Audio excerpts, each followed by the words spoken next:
Hello சொந்தங்களே, இன்றைக்கி என்ன பதிவுனா வேப்ப மரத்துக்கு அடியில் இருக்கேங்க. இது எதுக்கு இந்த பதிவுனா, ஏசி என்ன தான் அது இதுன்னு வந்தாலும் டவுன் லைஃப்பில் இந்த வேப்ப மரத்துக்கு அடியில் மதியான நேரத்தில் சாப்பிட்டுட்டு அந்த கட்டில் போட்டு தூங்குற இது இருக்குங்க இல்லையா, அதுக்கு ஈடு வந்து எத்தனை ஏசி வந்தாலும் எத்தனை ஏர் கூலர் இருந்தாலும் அது வந்து ஈடாகாது. அது ஒன்றுங்களா. இன்னொன்று வந்து பார்த்திங்கன்னா, ஒன்று சொல்லணுன்னு நான் பதிவு பண்ணணுன்னு நினைக்கிறேங்க.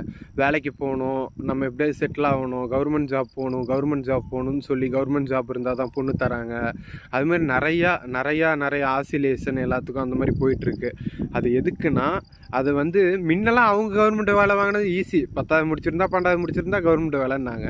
இன்றைக்கி ஒரு பதவிக்கு நிறைய பேர் போட்டி போடுறோம். இது எதுக்கு சொல்கிறேன்னா, லட்சக்கணக்கான பேர் எழுதுகிறாங்க. எல்லோரும் சும்மா எழுதுவோமான்ட்டு இல்லை, படித்து எழுதுகிறவங்க மேலே வந்துடுறாங்க. அதுக்கே பார்த்திங்கன்னா காலங்கள் எடுத்துக்குது. 3 வருஷம் 2 வருஷம் 5 வருஷம் கூட